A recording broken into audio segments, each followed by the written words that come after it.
And so we turn at this point to something else. You're a creative artist, a wonderful one we deeply appreciate. But you're also one of the great examples, in my opinion, of a passionate, committed young Nigerian. And so I turn to you this time and pose a different question. And I say, yes, again, this is my opinion and I cling passionately to it, that this last election actually was pivotal, was epoch-making, history-making, so to say, for this country. I say it's one of the greatest shows of patriotism. I maintain that. And I think young people excelled. Like I said, they participated as never before. They believed, they clung on to the hope of a good, a better Nigeria. And there really should be no turning back from this. And so I'm going to now ask you to contribute as a young Nigerian to what you see as the continuing role of young people in our nation building. I share your view of the 2023 elections and the build up to it. It really was an election where we had demonstrated the fact that it is possible to build a formidable political movement around ideals, ideas, values. This is something that has been talked about for many, many years and has always been dismissed, that ultimately that rugged political movement that can deliver votes must be built from the use of money, the cynical use of ethnocentrism, things like that, tribalism, religious bigotry, and then money. That money is what drives, you have to pay people to do things. And then you have this very rugged, organic political movement that delivers votes in very tough conditions against the odds, and is powered by volunteers and people who believe in someone not because he has paid them, not because he has helped them in the past, not because he is offering them a share in the national cake, but just because he is a simple person who didn't steal government funds, who appears to have a lot of probity. And so because of his values in the civic space, that a political movement was able to form is a huge step forward for Nigeria as a country, a huge step forward. It shows that it is possible. It is possible. It is possible. And that is, for me, has been such a huge encouragement, because I'm someone who is committed, who believes that we need to develop an ideological political culture. We need to develop movements that are built on ideas and values, not on ethnicity, religion, or money, where people come together because they share the same values about how society ought to be structured in the civic space. So they come together across religious and ethnic lines because they share the same civic values. That is when we build strong, cohesive, rugged political movements around shared civic values that our society will be transformed. And this is what I've believed for years. But with every election cycle, you don't see, people say you're dealing in you're trafficking in fantasies. This is Nigeria. You can't walk in Nigeria. When it comes to election, we know how we do it. And then the 2023 election comes and you see the emergence, an idea is suddenly taking form. Because Nigeria is changing demographically. People are still constructing their political strategies based on how Nigeria was in the 60s and the 70s. But Nigeria is changing. There is a new generation of Nigerians that are coming that are not socially oriented the way the past generation was. So yes, the guy is from Imo State, but honestly, he does not know Imo State. What he knows is Lagos. That's where he was born. That's where he was bred. This is not a reality. You can't do anything about it. You can't wish it away. You can lament all you want. But if somebody was born in a different place, their father was born there, their orientation is going to change. Where they think of as home is different. You can't make me see Imo State as my home. You might preach it and say, we're Imo people, we're Imo people. But by the second, third generation, it's just like it's happening everywhere around the world. Somebody, look, this is my home. This is all I know. Why should somebody push me away and say? And so that struggle is becoming real. You're beginning to see that demographic begin to have impact on the civic and political space. And that's the energy that Peter will be tapped into. It's not, he didn't create it. He just benefited from it. It's an organic social reality, something that's happening organically in society. And he was able to tap into it. And that force showed its strength, that it can. And so can I actually say that I define that opinion. Let me just say that he didn't even tap into it. The movement adopted him. It was the other way around. Absolutely. But again, here on the program, it's not about any it's particular not politics, person. We're just using examples. Yes. Just using examples. Yeah. Mm-hmm. So what I'm saying is, because for many people, the disappointment is my candidate didn't win. But if you look beyond, because changing Nigeria is not about individuals in power. It's about changing the political culture. Absolutely. And to change the political culture, this change in demographics are important. And also inventing new ways of thinking. These are the important building blocks to changing our country. It's not just electing one person or two people in power. So there is a bigger battle going on. And if you look beyond whatever disappointment you may have about the actual elections, what you begin to see is the appearance of a formidable alternative on the political scene. It's a question of how do we properly harness this energy? How do we properly structure it so that, because already even the old guards know that there is a new player in town, there's a new energy on the table.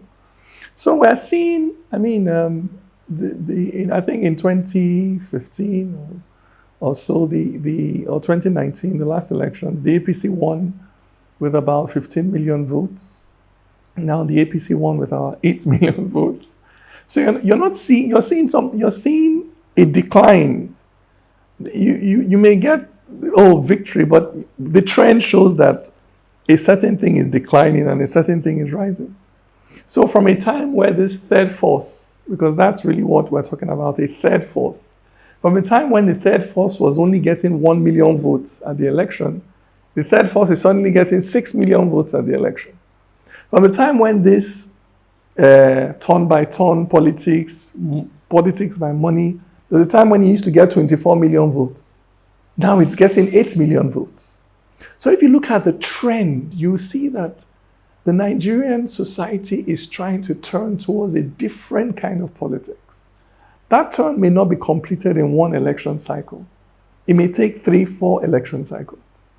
But if we stay on that path, at some point we will turn away as a society from a politics that is turn by turn, from a politics that is significantly determined. You're never going to be able to remove religion and ethnicity from the table, but you can reduce their influence. You can bring other factors to bear on how people consider and rate and appraise candidates. So we're going to move away from a culture where religion and ethnicity determines everything, where money calls the shots, where people line up and take their turns at power. And we're moving towards a culture where it is more competitive, where you are appraising candidates on the basis of their footprints and what they've done in the past. And that's the culture we want to move towards. And it's a long distance race. It is not a sprint. I was just looking at, because I do this for myself as well to encourage myself. And I was looking at the US and the struggle for civil rights in the US. And I just realized that, that between when the blacks lost the right to vote in 1877. And when the Civil Rights Act was passed in 1964, 1965, that was about 80 years. And between when the Civil Rights Act was passed in 1964, 65 to when Obama became president in 2009, that was another 40-something years. And when you look at that, is the reality of a social struggle. It's the reality of it. You can't wish it away. It doesn't happen. I looked at South Africa when the ANC was formed in 1919, and then Nelson Mandela became president in 1994. Almost a century. In between, you had the Sharpeville massacres, you had the Soweto massacre, you have, back and forth and people, but you stay on the issue. You stay on the issue. You stay on the issue. That cannot be overemphasized. As Nigerians, we stay on the issue. We march on forwards. We want a good country, a country that accommodates the majority of us. Absolutely. And so we stay on the issue and we continue. Our question is, talk about you, the young people in this country. How do they stay on that issue?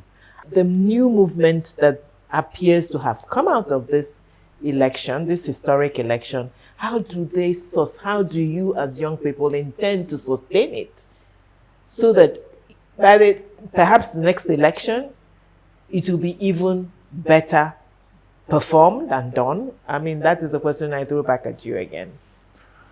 It's a tough question because the movement so far has been so organic and uncoordinated. And transitioning from an organic movement to a cohesive, disciplined movement is always difficult. You're at your most vulnerable now because it's not enough to be driven by passion in order to bring about social change. At some point, passion has to acquire ideology, discipline, and organization. And that's the step that needs to happen. And I don't know how long it will take. I don't know if it will be ready by the next election. I don't know. We may suffer a reversal because sometimes social struggle is not a continuous linear movement forward. Sometimes you go forward and you're knocked back 2 steps and then you have to come back. So the first thing, for me personally, the first thing is to develop resilience. The first thing for me is to develop resilience, to tell myself that it's a struggle. I might be in this struggle all my life and not see the result. Are you okay with that? Because if I can be okay with that, then I'm good. I'm good to go. And a lot of us young people have to cross that bridge. If it doesn't come in 2027, if it doesn't come in 2031, can you stay on it? That's one. So I'm very interested in developing resilience in myself too. I'm also learning from the experience that why were we defeated?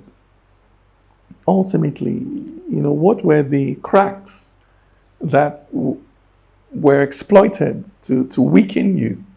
And I come back to some of these mindsets of ethnocentrism and religious bigotry, that some of us have not really been able to rise above it. Because one of the tools that have been used consistently to divide nationalist movements, because that's what these things are. Nationalist movements, when Nigerians come together across ethnicity and religion to push for a single issue, that's a nationalist movement in the modern age. And the weapons that have been used to divide these movements are always ethnocentric and religious weapons. So they'll say, oh, can you see the leaders of the movement? They are all Igbos. And you're an Asama, you are joining them. Or you are a Yoruba boy, you are joining them. Or they'll say, oh, can you see the leaders of that movement? They are Yoruba people. And you, Ikenna, you are there following them. Oh, yeah, continue. And before you know, you start falling back. So we young people still carry that virus of tribalism and religious bigotry. And if you don't extract it from your system, you will not be able to stay on the issue. Because when the issue is being led by somebody from a different religion or ethnicity, you will fall back. You would only stay on it when it's being led by somebody from your own side. But you need to consistently stay on the issue. We're not fighting for people. We're not fighting for ethnic groups. We're fighting for our country. We're fighting for a country where there is rule of law. Well, if the electoral body says that votes will be uploaded, votes will be uploaded. Okay, let me come in here and say that again, hold your thoughts so you can continue. That you have stated what underscores what is these programs we're having on the stage. It is the issue. We're fighting for an issue. For us, the issue is nation building, which is much greater indeed than any election. It is also greater than even our leadership. The leadership is one facet of it. But there are many other things that are part, we all have a role in to build our nation. And so I'm going to therefore remove you from the issue of the leadership or not that went in and say, let the leaders lead. You know, we want good leadership because it is key to many things. Absolutely. But let them lead. What do we do? Because it is a forward movement from apart from elections. Young people, what do we do? Each of us, or each of you, us, you know, I'm a young person at heart. That's right. But what do you do towards nation building? What other ways, apart from elections, apart from the issue of who is leading us, what that in the end is the answer that we are looking for. What should we be doing to build this our country? In what areas? Yeah. Wherever you are, you can contribute to nation building. Because, like I explained right at the top of the interview, our country, our laws, it sits on a cultural foundation. So developing and practicing positive values or certain values contributes immensely to nation. For instance, I'm a poet. I've never held government office, not even interested in holding government office, but I've been able to contribute to nation building by articulating certain values that are foundational to building a nation. So if you understand the values that are foundational to building a nation, and you begin to articulate them and live them, wherever you are contributing to nation building. And one of the values that we need to begin to articulate and build is around the concept of tolerance and acceptance of each other. The idea that because you come from a different tribe from me, you are either inferior to me or in some way I have derogatory or negative views about people from other ethnicities and religions, is a value that we need to change. So we need to build bridges across ethnic lines, across religious lines, and across regional lines. And this is something that you can do in whatever space you find yourself. Building bridges is driven by learning, interaction, and understanding. It's not an intellectual thing. It's not a theoretical thing. It means take your time to learn about the other person, to understand their perspective. I always give the example of the interaction that happened between Zeke and the Sardauna many years ago, where Zeke said to the Ahmadu Bello, let's forget our differences. And Ahmadu Bello said, no, let's understand our differences, which is true. Let's understand it. Try and see the world through my eyes, because you may disagree with me, but you cannot hate me when you understand me. And what we're trying to remove is hate, bigotry. That's what we're trying to remove. The rivalry may still be there, but when people respect and empathize with each other, the way they fight is different from when I have no respect or regard for you. When I have no respect or regard, I can do anything to you. When I respect you, I'll fight you with honor, in accordance with a code of principles. So one of the most important things that needs to happen in modern Nigerian society is we need to increase the levels of understanding, of respect, of empathy across ethnic and religious lines. So Northerners need to understand why Igbos are still so sensitive over the Civil War. You need to see it from our perspective, see it from our eyes, so you can understand. We need to understand why Northerners are so sensitive over the issue of the January 15 coup and the murder of the Sardauna. We need to hear the story, see it from their own eyes. So you need to have that, you step into my shoes, I step into your shoes, so we understand each other. that would immediately reduce the level of tension. It doesn't mean we'll not still be fighting, no, but to reduce how we fight and moderate tensions in our society. And this is a work that every Nigerian, wherever you are, can immediately begin to do. As a Christian, you can go out of your way to seek out Muslim friends, to make friends with Muslims, to understand how the Muslim thinks. You can make the effort to pick up the Quran and read it and see what is inside it, to read Islamic books. As a Muslim, you can make the effort to seek out Christian friends and understand how they think. Northerners, Southerners, Igbo, Fulani. As we begin to increase the level of understanding amongst ourselves, we are reducing tension and we are building a shared national space, which is the foundation of a shared national identity. This is not politics.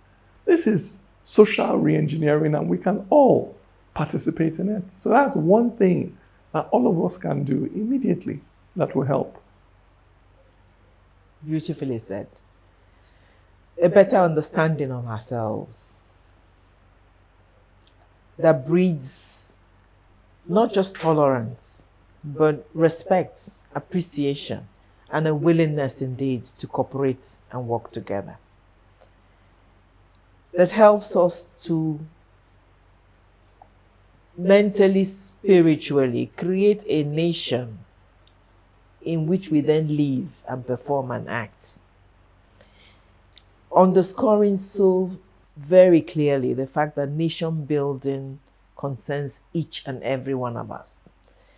Is emotive, like you, if I may use your word, and it starts with our emotions, And when we have learned and begin from today to practice that tolerance, understanding, and appreciation, then we then develop a love of our country, and we develop patriotism for our country.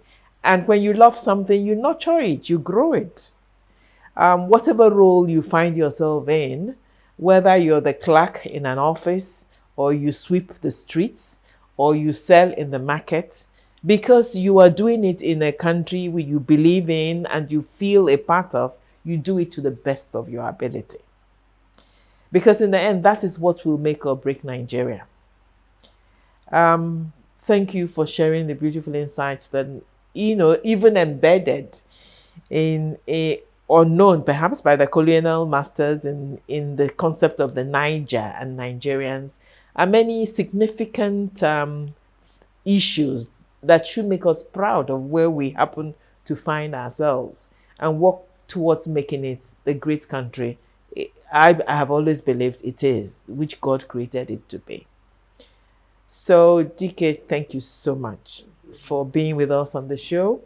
Thank you so much for showing our viewers indeed that we all need to be must be part of our nation building, of helping us to again understand the beautiful role, the strategic role of our artists, our creative artists in so doing, but also reinforcing the fact that we don't all have to be creative artists, but each of us, we're here on earth for a reason and have a role and a duty towards contributing positively to our country, Nigeria, and that our country, Nigeria, is great.